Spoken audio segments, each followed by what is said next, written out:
Sobre la distribución de los medios. Las maniobras militares son el resultado de los planes y las estrategias en la manera más ventajosa para ganar. Determinan la movilidad y efectividad de las tropas. Si vas a colocar tu ejército en posición de observar al enemigo, atraviesa rápido las montañas y vigílalos desde un valle. Considera el efecto de la luz y mantente en la posición más elevada del valle. Cuando combatas en una montaña, ataca desde arriba hacia abajo y no al revés. Combate estando cuesta abajo y nunca cuesta arriba. Evita que el agua divida tus fuerzas. Aléjate de las condiciones desfavorables lo antes que te sea posible. No te enfrentes a los enemigos dentro del agua. Es conveniente dejar que pasen la mitad de sus tropas y en ese momento dividirlas y atacarlas. No te sitúes río abajo.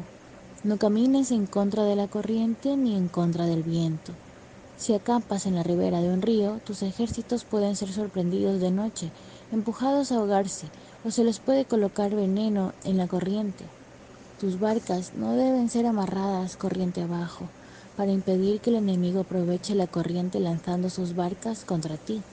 Si atraviesas pantanos, hazlos rápidamente. Si te encuentras frente a un ejército en medio de un pantano, permanece cerca de sus plantas acuáticas o respaldado de los árboles. En una llanura, toma posiciones desde las que sea fácil maniobrar, manteniendo las elevaciones del terreno, detrás y a tu derecha, estando las partes más bajas delante y las más altas detrás.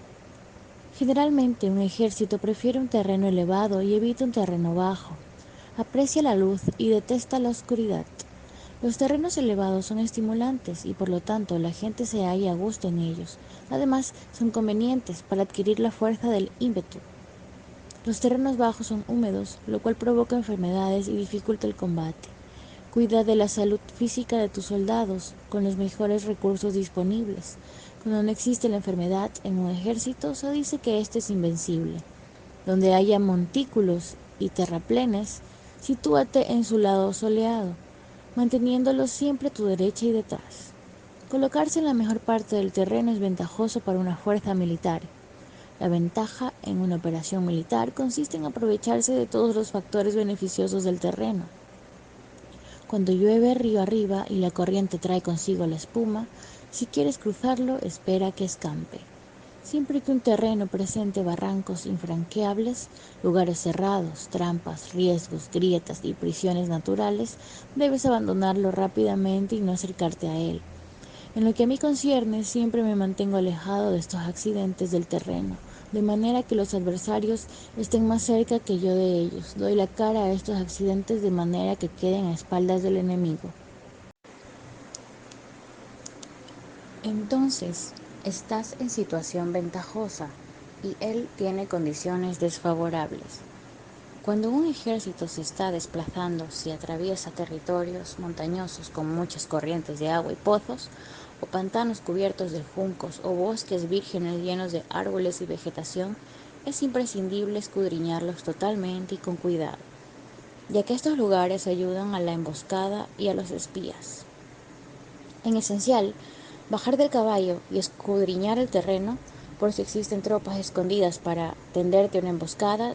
También podría ser que hubiera espías al acecho observándote y escuchando tus instrucciones y movimientos.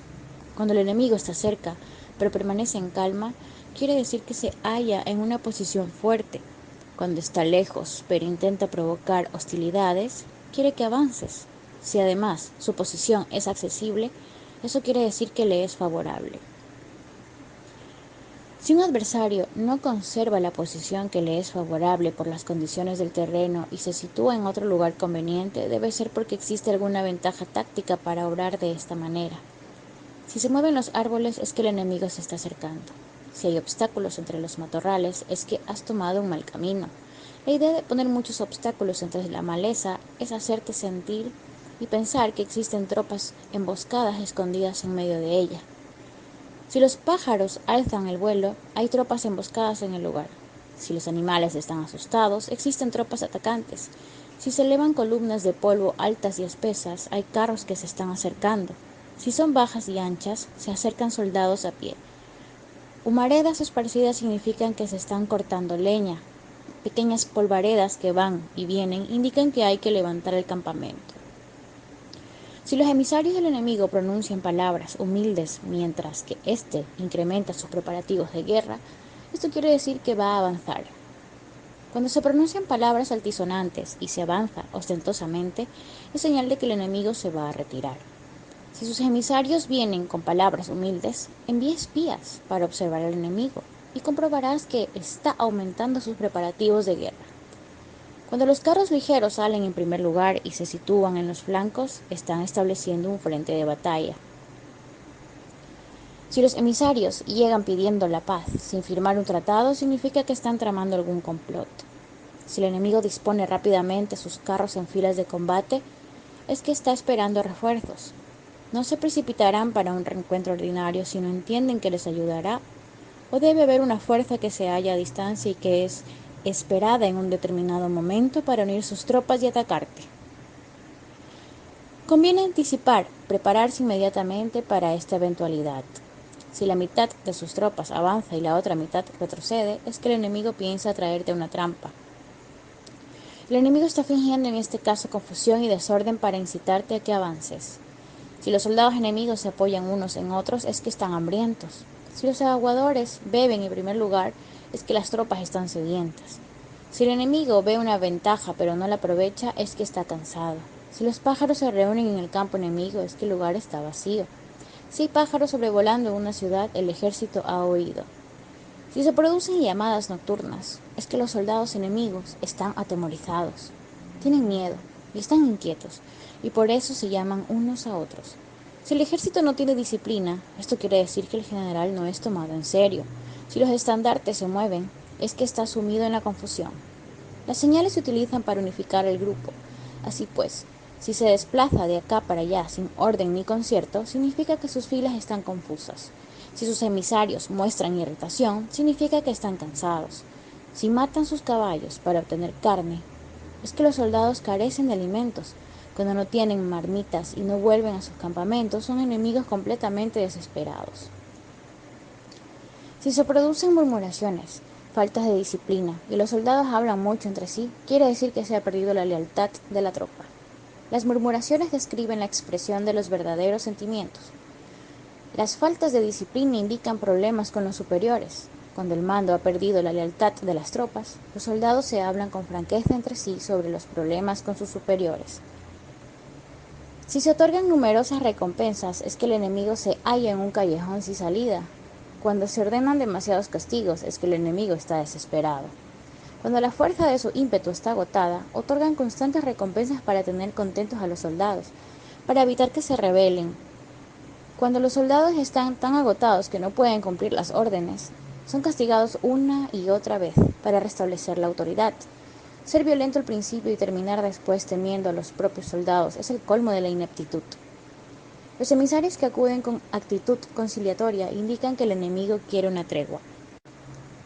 Si las tropas enemigas se enfrentan a ti con ardor, pero demoran el momento de entrar en combate sin abandonar no obstante el terreno, has de observarlos cuidadosamente.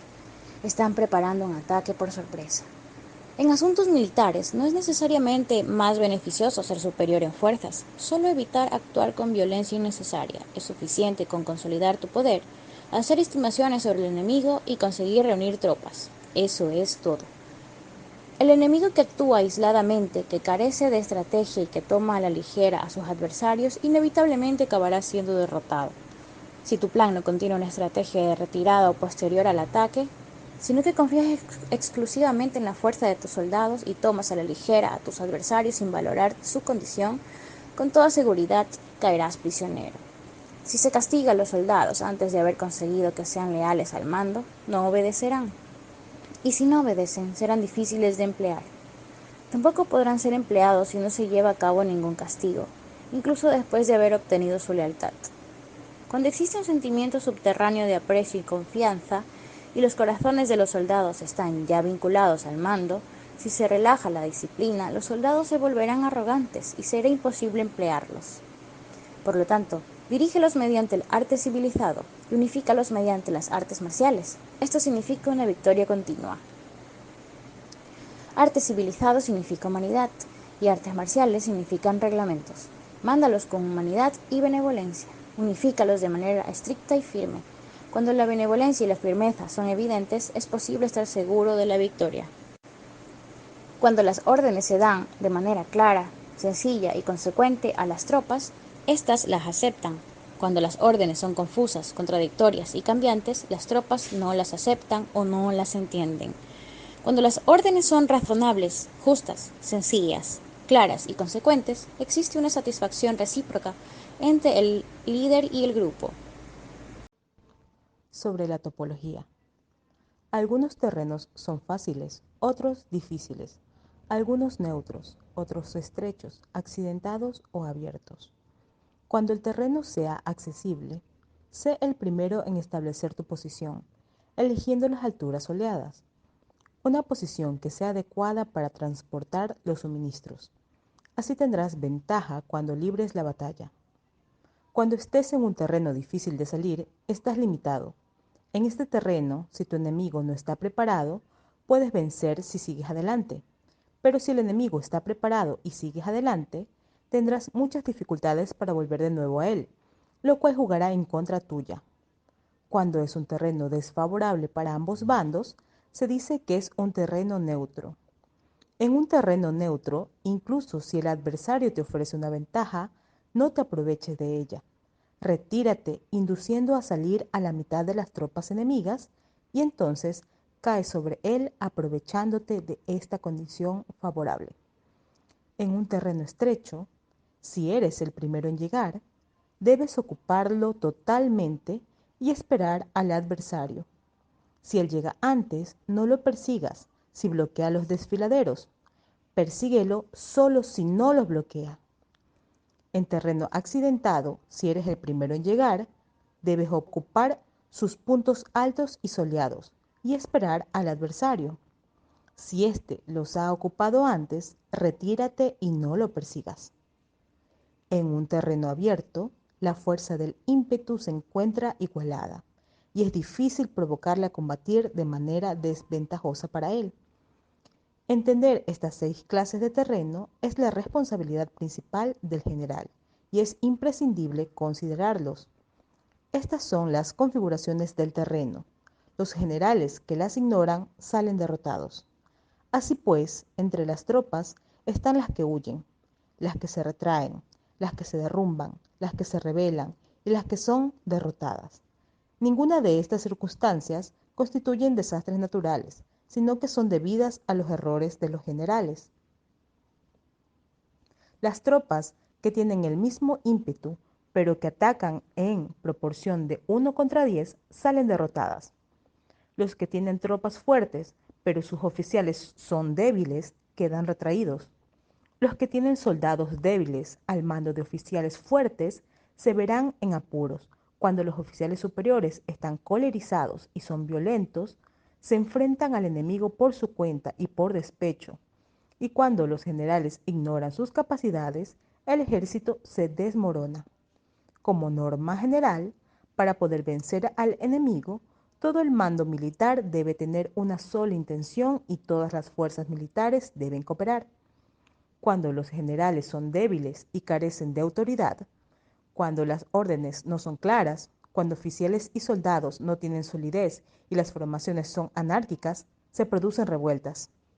Los generales que son derrotados son aquellos que son incapaces de calibrar los adversarios o entran en combate con fuerzas superiores en número o mejor equipadas, y aquellos que no seleccionan a sus tropas según los niveles de preparación de las mismas. Si empleas soldados sin seleccionar a los preparados de los no preparados, a los arrojados y a los timoratos, te estás buscando tu propia derrota. Estas son las 6 maneras de ser derrotado. La comprensión de estas situaciones es la responsabilidad suprema de los generales y deben ser consideradas. La primera es no calibrar el número de fuerzas. La segunda, la ausencia de un sistema claro de recompensas y castigos. La tercera, la insuficiencia de entrenamiento. La cuarta es la pasión irracional. La quinta es la ineficacia de la ley del orden. y la sexta es el fallo de no seleccionar a los soldados fuertes y resueltos. La configuración del terreno puede ser un apoyo para el ejército, para los jefes militares.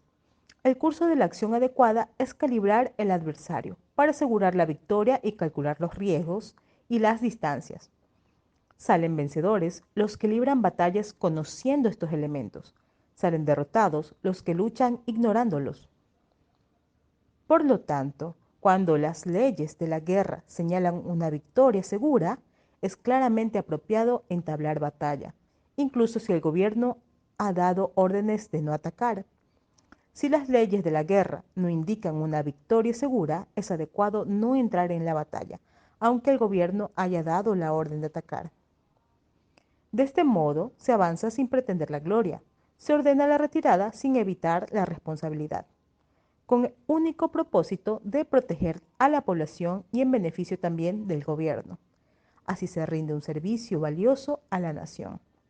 Avanzar y retirarse en contra de las órdenes del gobierno no se hace por interés personal, sino para salvaguardar las vidas de la población y en auténtico beneficio del gobierno.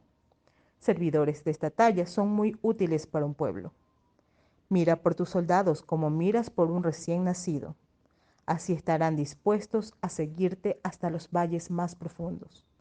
Cuida de tus soldados como cuidas de tus queridos hijos, y morirán gustosamente contigo. Pero si eres tan amable con ellos que no los puedes utilizar, si eres tan indulgente que no les puedes dar órdenes, tan informal que no puedes disciplinarlos, tus soldados serán como niños mimados y por lo tanto inservibles. Las recompensas no deben utilizarse solas ni debe confiarse solamente en los castigos. En caso contrario, las tropas, como niños mimosos, se acostumbran a disfrutar o a quedar resentidas por todo. Esto es dañino y los vuelve inservibles. Si sabes que tus soldados son capaces de atacar, pero ignoras si el enemigo es vulnerable a un ataque, tienes solo la mitad de posibilidades de ganar. Si sabes que tu enemigo es vulnerable a un ataque, pero ignoras si tus soldados son capaces de atacar, solo tienes la mitad de posibilidades de ganar. Si sabes que el enemigo es vulnerable a un ataque y tus soldados pueden llevarlo a cabo, pero ignoras si la condición del terreno es favorable para la batalla, tienes la mitad de probabilidades de vencer. Por lo tanto, los que conocen las artes marciales no pierden el tiempo cuando efectúan sus movimientos, ni se agotan cuando atacan. Debido a esto, se dice que cuando te conoces a ti mismo y conoces a los demás, la victoria no es un peligro. Cuando conoces el cielo y la tierra, la victoria es inagotable. Sobre las 9 clases de terrenos. Conforme a las leyes de las operaciones militares, existen 9 clases de terrenos. Si intereses locales luchan entre sí en su propio territorio, a este se le llama terreno de dispersión. Cuando los soldados están apegados a su casa y combaten cerca de su hogar, pueden ser dispersados con facilidad. Cuando penetras en un territorio ajeno, pero no lo haces en profundidad, a este se le llama territorio ligero. Esto significa que los soldados pueden regresar fácilmente. El territorio que puede resultarte ventajoso si lo tomas y ventajoso al enemigo si es quien lo conquista se llama terreno clave. Un terreno de lucha inevitable es cualquier enclave defensivo o paso estratégico. Un territorio igualmente accesible para ti y para los demás se llama terreno de comunicación. El territorio que está rodeado por 3 territorios rivales y es el primero en proporcionar libre acceso a él a todo el mundo se llama terreno de intersección. El terreno de intersección es aquel en el que convergen las principales vías de comunicación, uniéndolas entre sí. Sé el primero en ocuparlo y la gente tendrá que ponerse de tu lado. Si lo obtienes, te encuentras seguro. Si lo pierdes, corres peligro. Cuando penetres en profundidad en un territorio ajeno y dejas detrás muchas ciudades y pueblos, a este terreno se le llama difícil. Es un terreno que es difícil regresar. Cuando atraviesas montañas boscosas, desfiladeros abruptos u otros accidentes difíciles de atravesar, a este se le llama terreno desfavorable.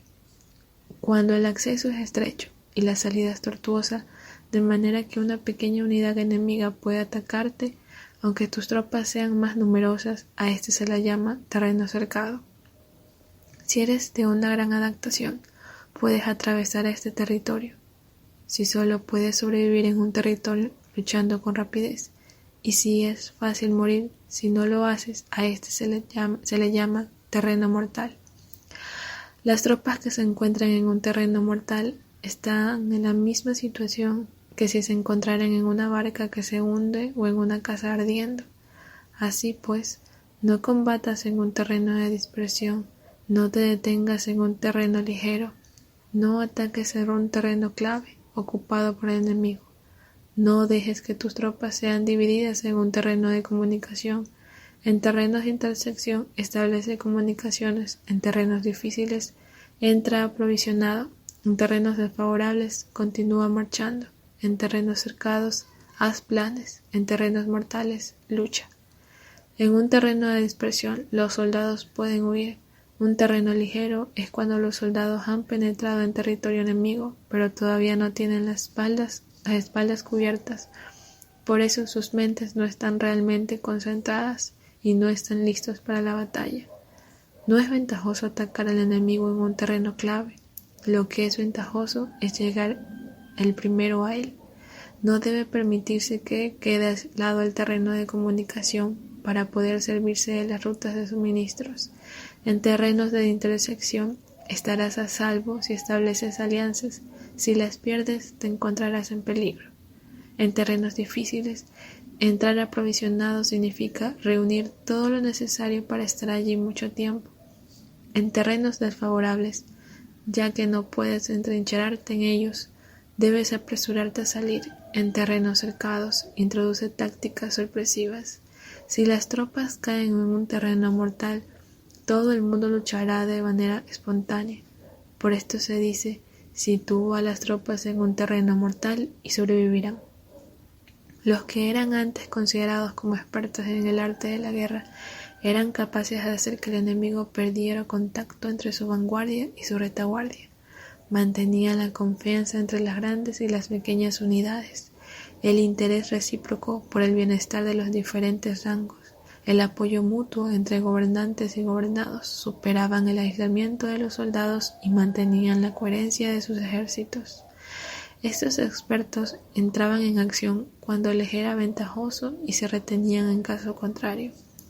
Introducían cambios para confundir al enemigo, atacándolos aquí y allá, aterrizándolos y sembrando en ellos la confusión de tal manera que no les daba tiempo para hacer planes.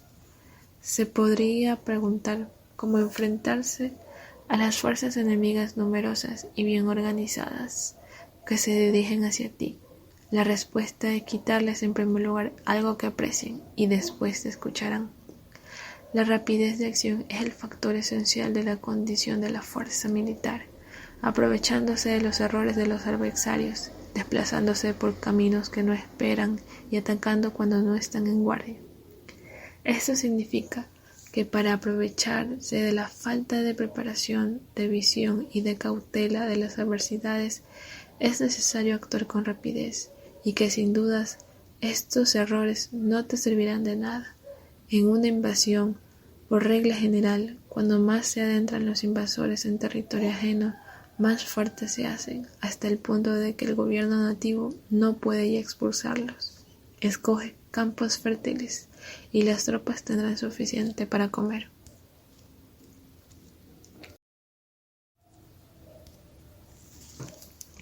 Cuida tu salud y evita el cansancio. Consolida su energía, aumenta su fuerza, que los movimientos de tus tropas y la preparación de tus planes sean insondables. Consolida la energía más entusiasta de tus tropas. Ahorra las fuerzas sobrantes, mantén en secreto tus formaciones y tus planes, permaneciendo insondable para los enemigos, y espera que se produzca un punto vulnerable para avanzar. Sitúa las tropas en un punto que no tengan salida, de manera que tengan que morir antes de poder escapar, porque ante la ante la posibilidad de la muerte que no estarán dispuestos a hacer. Los guerreros dan entonces lo mejor de sus fuerzas. Cuando se hallan ante un grave peligro, pierden el miedo. Cuando no hay ningún sitio donde ir, permanecen firmes. Cuando están totalmente implicados en un terreno, se aferran a él. Si no tienen otra opción, lucharán hasta el final. Por esta razón, los soldados están vigilantes sin tener que ser estimulados, se alistan sin tener que ser llamados a filas, son amistosos sin necesidad de promesas y se puede confiar en ellos sin necesidad de órdenes. Esto significa que cuando los combatientes se encuentran en peligro de muerte, sea cual sea su rango, todos tienen el mismo objetivo y por lo tanto están alertos sin necesidad de ser estimulados, tienen buena voluntad de manera espontánea y sin necesidad de recibir órdenes, y puede confiarse de manera natural en ellos, sin promesas ni necesidad de jerarquía. Prohíbe los augurios para evitar las dudas, y los soldados nunca te abandonarán. Si tus soldados no tienen riquezas, no es porque los desdeñen. Si no tienen más longevidad, no es porque no quieran vivir más tiempo. El día en que se da la orden de marcha, los soldados lloran. Así pues, una operación militar preparada con pericia debe ser como una serpiente veloz que contraataca con su cola cuando alguien le ataca por la cabeza. Contraataca con la cabeza cuando alguien le ataca por la cola. Y contraataca con cabeza y cola cuando alguien le ataca por el medio.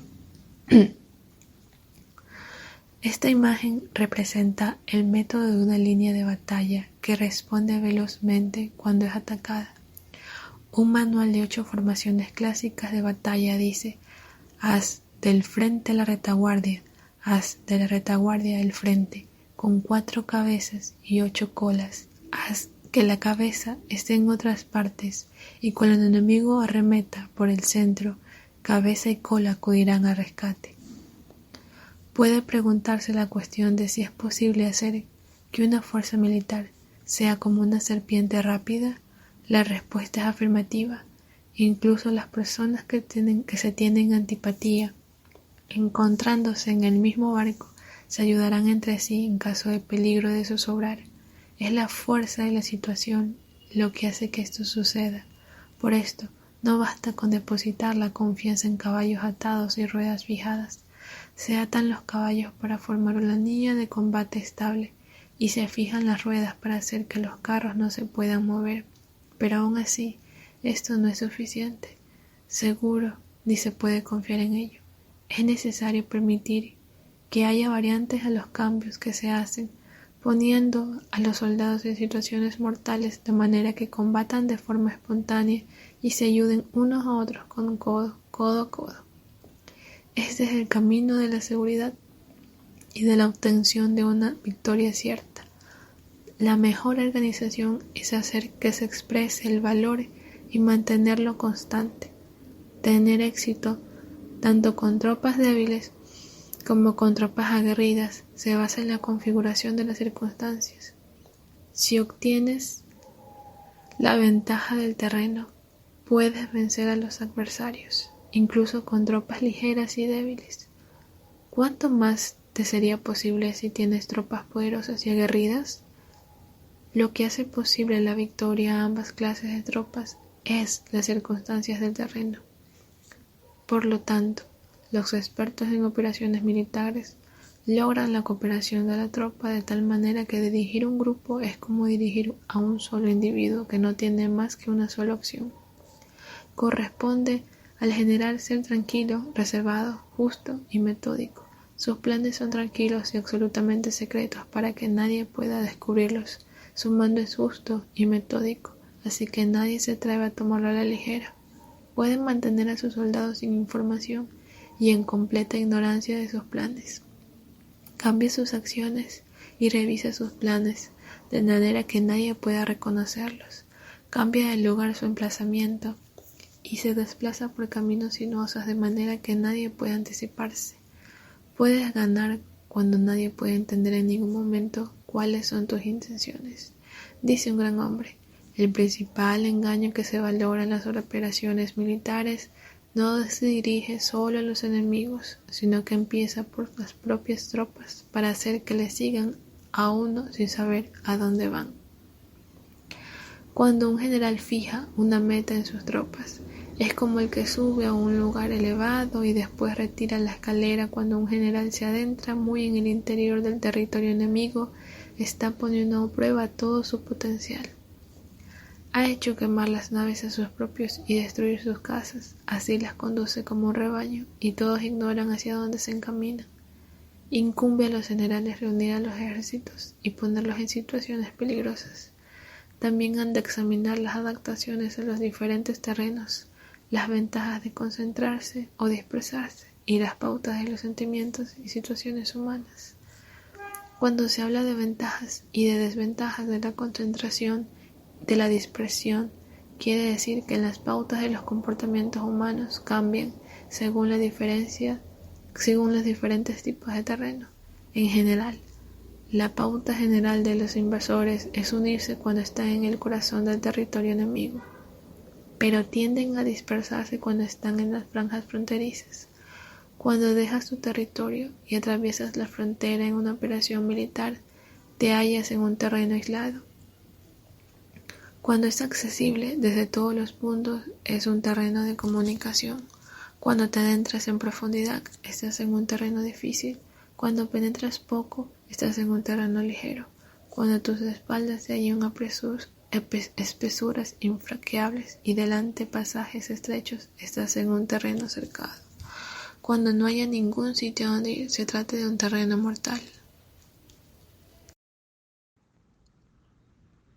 Así pues, en un terreno de dispersión, yo unificaría las mentes de los soldados.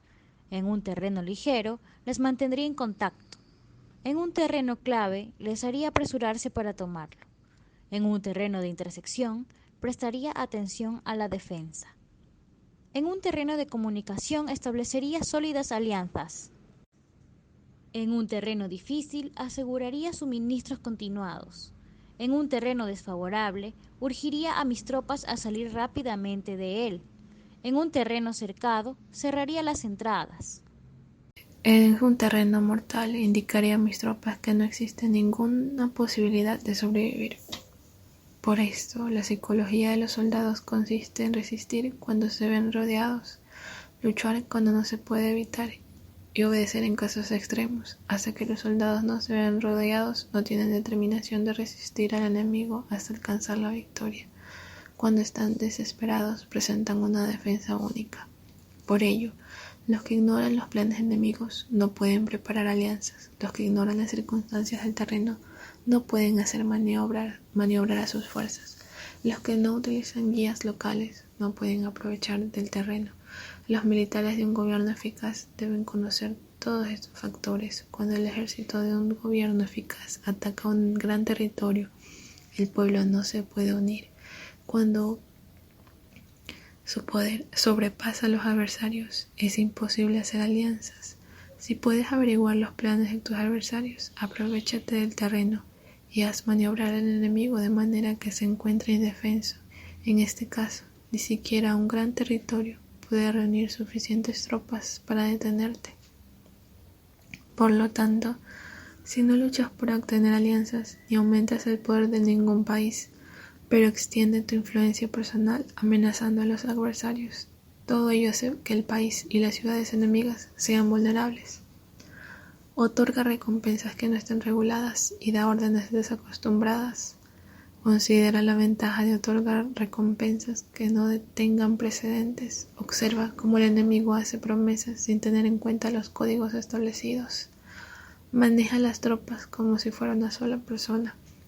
Empléalas en tareas reales, pero no les hables. Motívalos con recompensas, pero no les comentes los prejuicios posibles. Emplea a tus soldados solo en combatir, sin comunicarles tu estrategia. Déjales conocer los beneficios que les esperan, pero no les hables de los daños potenciales. Si la verdad se filtra, tu estrategia puede hundirse. Si los soldados empiezan a preocuparse, se volverán vacilantes y temerosos. Colócalos en una situación de posible exterminio y entonces lucharán para vivir. Ponles en peligro de muerte y entonces sobrevivirán. Cuando las tropas afrontan peligros, son capaces de luchar para obtener la victoria. Así pues, la tarea de una operación militar es fingir acomodarse a las intenciones del enemigo. Si te concentras totalmente en este, puedes matar a su general, aunque estés a kilómetros de distancia. A esto se llama cumplir el objetivo con pericia. Al principio, te acomodas a sus intenciones, después matas a sus generales. Esta es la pericia en el cumplimiento del objetivo. Así, el día en que se declara la guerra, se cierran las fronteras, se rompen los salvoconductos y se impide el paso de emisarios. Los asuntos se deciden rigurosamente desde que se comienza a planificar y establecer la estrategia desde la casa o cuartel general. El rigor en los cuarteles generales en la fase de planificación se refiere al mantenimiento del secreto. Cuando el enemigo ofrece oportunidades, aprovéchalas inmediatamente. Entérate primero de lo que pretende y después anticípate a él. Mantén la disciplina y adáptate al enemigo para determinar el resultado de la guerra. Así, al principio eres como una doncella y el enemigo abre sus puertas. Entonces tú eres como una liebre suelta y el enemigo no podrá expulsarte. Sobre el arte de atacar por el fuego. Existen 5 clases de ataques mediante el fuego: quemar a las personas, quemar los suministros, quemar el equipo, quemar los almacenes y quemar las armas. El uso del fuego tiene que tener una base y exige ciertos medios. Existen momentos adecuados para encender fuegos, concretamente cuando el tiempo es seco y ventoso. Normalmente, en ataques mediante el fuego, es imprescindible seguir los cambios producidos por este. Cuando el fuego está dentro del campamento enemigo, prepárate rápidamente desde fuera. Si los soldados se mantienen en calma cuando el fuego se ha declarado, espera y no ataques. Cuando el fuego alcance su punto álgido, síguelo si puedes, si no, espera. En general, el fuego se utiliza para sembrar la confusión en el enemigo y así poder atacarle. Cuando el fuego puede ser prendido en campo abierto, no esperes hacerlo en su interior. Hazlo cuando sea oportuno. Cuando el fuego sea atizado por el viento, no ataques en dirección contraria a este. No es eficaz luchar contra el ímpetu del fuego, porque el enemigo luchará en este caso hasta la muerte. Si ha soplado el viento durante el día, a la noche amainará. Un viento diurno cesará al anochecer, un viento nocturno cesará al amanecer. Los ejércitos han de saber que existen variantes de las 5 clases de ataques mediante el fuego, y adaptarse a estas de manera racional. No basta saber cómo atacar a los demás con el fuego. Es necesario saber cómo impedir que los demás te ataquen a ti. Así pues, la utilización del fuego para apoyar un ataque significa claridad y la utilización del agua para apoyar un ataque significa fuerza. El agua puede incomunicar, pero no puede arrasar. El agua puede utilizar para dividir a un ejército enemigo, de manera que su fuerza se desuna y la tuya se fortalezca. El que gana combatiendo o lleva a cabo un asedio victorioso sin recompensar a los que han hecho méritos trae mala fortuna y se hace merecedor de ser llamado avaro. Por eso se dice que un gobierno esclarecido lo tiene en cuenta y un buen mando militar recompensa el mérito. No moviliza a sus tropas cuando no hay ventaja que obtener, no actúa cuando no hay nada que ganar, ni lucha cuando no existe peligro. Las armas son instrumentos de mal augurio y la guerra es un asunto peligroso. Es indispensable impedir una derrota desastrosa y por lo tanto no vale la pena movilizar un ejército por razones insignificantes. Las armas solo deben utilizarse cuando no existe otro remedio. Un gobierno no debe movilizar un ejército por ira y los jefes militares no deben provocar la guerra por cólera. Actúa cuando sea beneficioso, en caso contrario, desiste. La ira puede convertirse en alegría y la cólera en placer, pero a un pueblo destruido no puede hacérselo renacer, y la muerte no puede convertirse en vida. En consecuencia, un gobierno esclarecido presta atención a todo esto, y un buen mando militar lo tiene en cuenta. Esta es la manera de mantener a la nación a salvo y de conservar intacto a su ejército. Sobre la concordia y la discordia. Una operación militar significa un gran esfuerzo para el pueblo, y la guerra puede durar muchos años hasta obtener una victoria. Así pues, fallar en conocer la situación de los adversarios por economizar en aprobar gastos para investigar y estudiar a la oposición es extremadamente inhumano, y no es típico de un buen jefe militar, de un consejero de gobierno ni de un gobernante victorioso. Por lo tanto, lo que posibilita a un gobierno inteligente y a un mando militar sabio vencer a los demás y lograr triunfos extraordinarios es esa información esencial. La información previa no puede obtenerse de fantasmas ni espíritus, ni se puede por analogía, ni descubrir mediante cálculos. Debe obtenerse de personas que conozcan la situación del adversario. Existen 5 clases de espías: el espía nativo, el espía interno, el doble agente, el espía liquidable y el espía flotante. Cuando están activos todos ellos, nadie conoce sus rutas. A esto se le llama genio organizativo y se aplica al gobernante. Los espías nativos se contratan entre los habitantes de una localidad. Los espías internos se contratan entre los funcionarios enemigos. Los agentes dobles se contratan entre los espías enemigos. Los agentes dobles se contratan entre los espías enemigos. Los espías liquidables transmiten falsos datos a los espías enemigos. Los espías flotantes vuelven para traer sus informes. Entre los funcionarios del régimen enemigo se hallan aquellos con los que se puede establecer contacto y a los que se puede sobornar para averiguar la situación de su país y descubrir así cualquier plan que se trame contra uno. También pueden ser utilizados para crear desavenencias y desarmonía.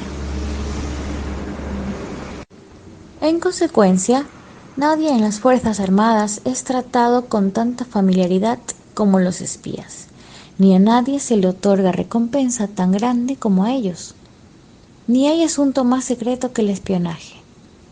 Si no se trata bien a los espías, pueden convertirse en renegados y trabajar para el enemigo. No se pueden utilizar a los espías sin sagacidad y conocimiento. No puede uno servirse de espías sin humanidad y justicia.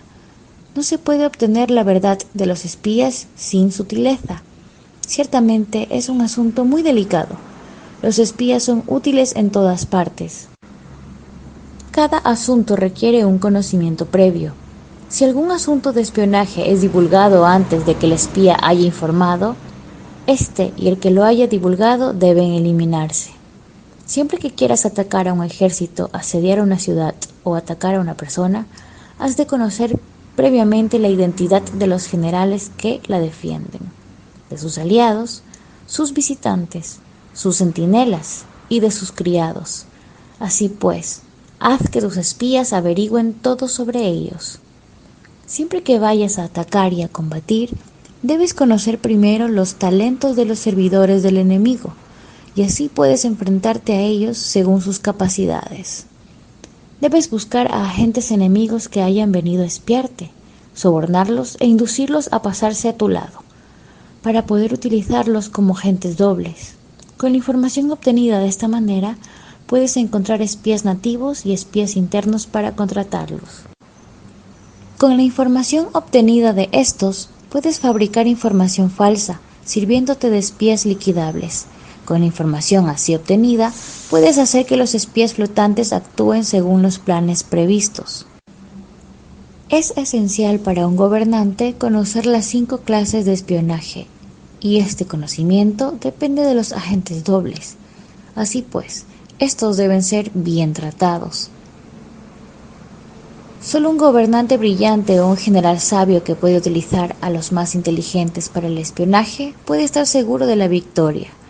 El espionaje es esencial para las operaciones militares y los ejércitos dependen de él para llevar a cabo sus acciones. No será ventajoso para el ejército actuar sin conocer la situación del enemigo, y conocer la situación del enemigo no es posible sin el espionaje. El arte de la guerra.